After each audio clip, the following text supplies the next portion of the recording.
Nkimanyi nti akaseera kabadde kawanvu okuva lwe twasembayo okusisinkana. Kibadde bwe kityo si lwakuba nti nange bwe mbadde njagala, naye nga bw'omanyi nti waliwo oluusi ebyo ebyalemesa wannyindo okweggala ebituyingirira, nange bibadde binkugira okujjanga okubaweereza. Naye nnyina endowooza n'essuubi nti ku mulundi guno tebijja kuddamu kututaataaganya. Akatabo kaffe Ndikumma Okulya tubadde tetwakamalayo, kyokka ng'ate waliwo obutabo bungi obulinze obwagala nabwo okuwulirizibwa, nga bulimu ebyokuyiga ebiyitirivu ate ng'era bunyuma nnyo, nga buli awo butubanja nti ate ffe ssebo muli tusomako ddi. Bye bigere bino.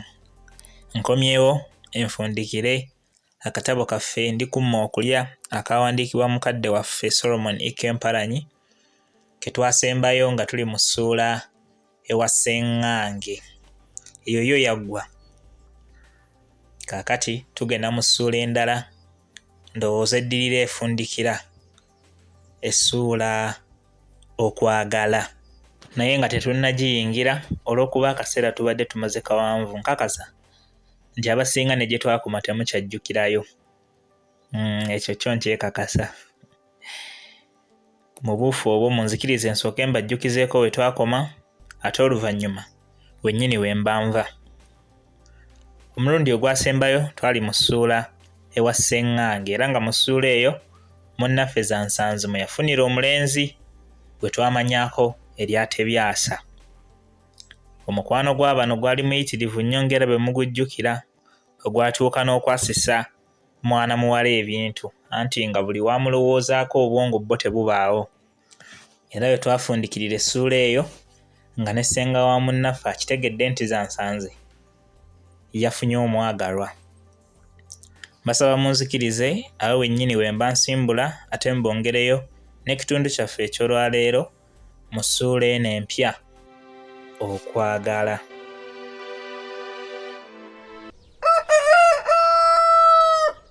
Okuva lwe ndi muntu mukulu atakyakubirwa bigambo, leka kino nkyatule.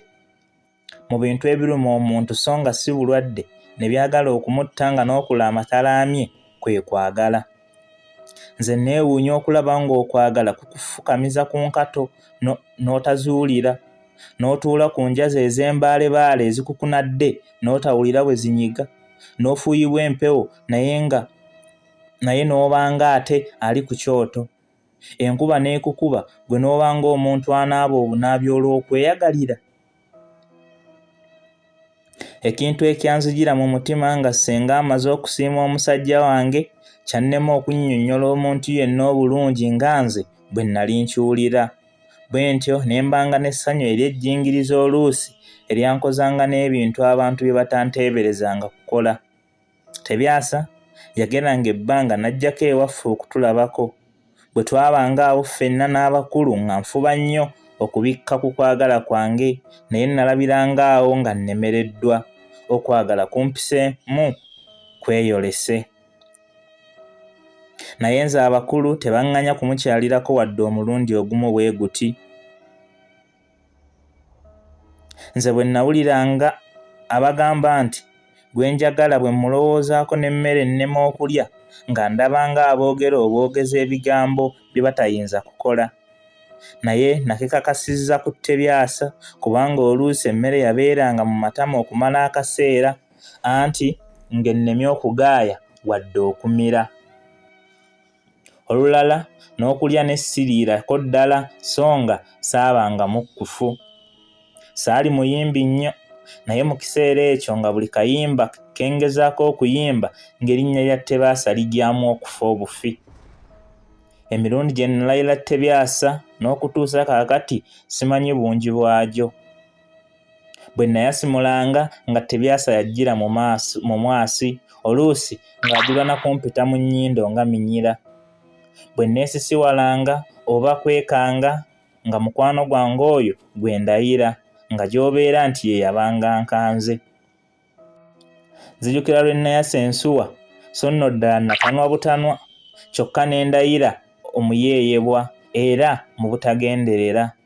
Ssenga yansunguwalira era n'aŋŋamba nti, ye leero tebyasa taatumalira ebintu mu nju kubanga ndaba bw'omulowoozaako osumulukuka wenna ne ky'oba okutte n'ota ne ky'oba okola n'okirekayo. Tufudde ne tebyasa. Nali saagala kuva ku ssenga mangu naye kasita eby'omukwano gwaffe ne tebyasa byakakata nalabira awo nga ssenga ntegeeza nga bwe nali ntuusizza ekiseera eky'okuddayo mu bakulu.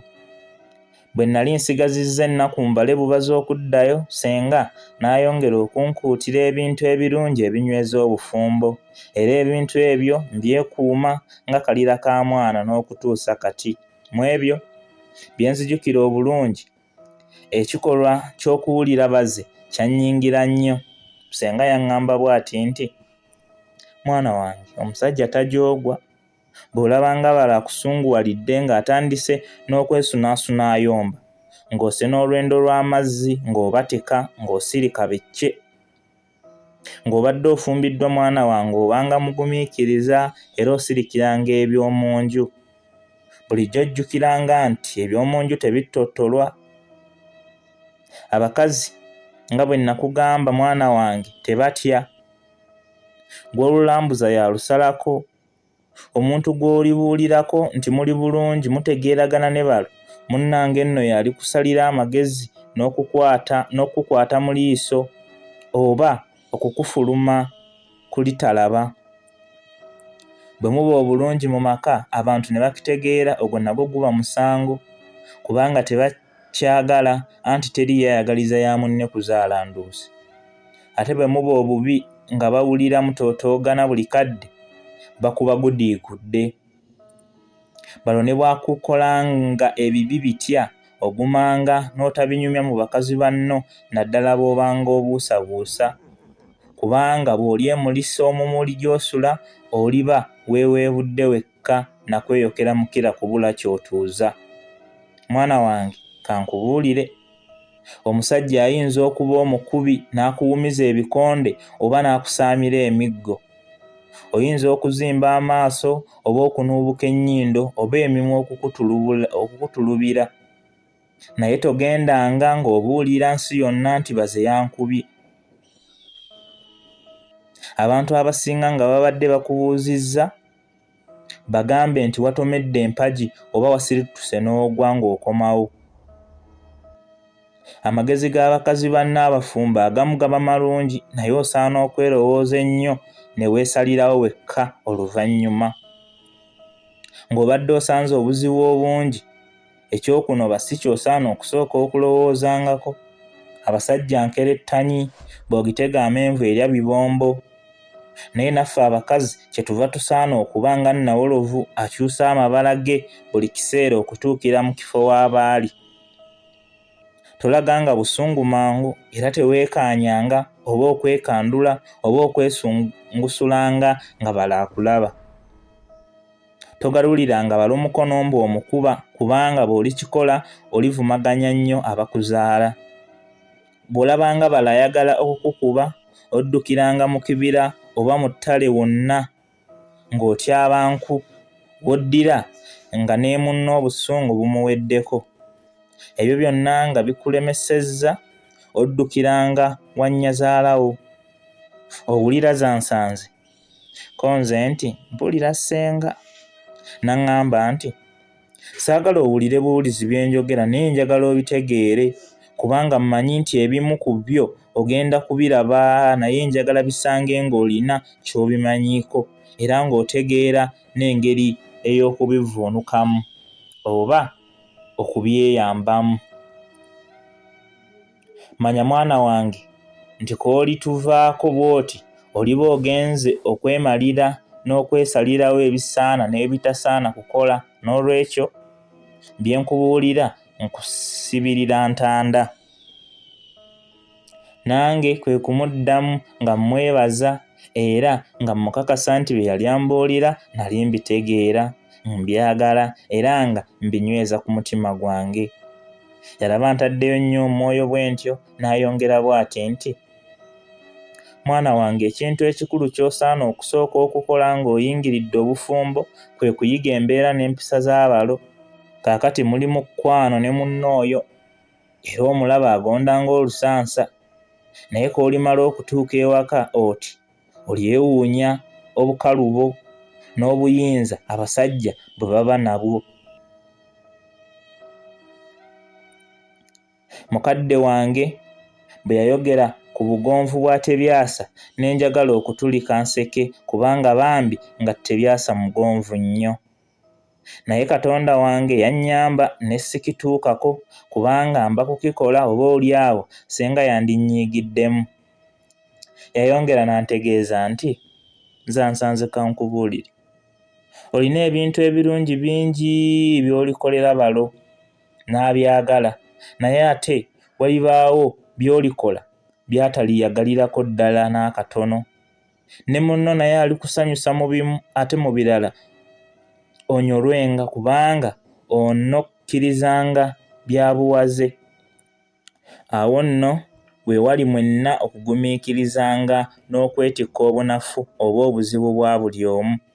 Naye ggwe olowoozebwa okugumiikirizanga bulijjo balo by'abaakola ne bwe biba nga tebikusanyusa oluusi. Ampuliriza, nkusaba onzikirize ekitundu kyaffe eky'olwaleero mu ssuula eno okwagala.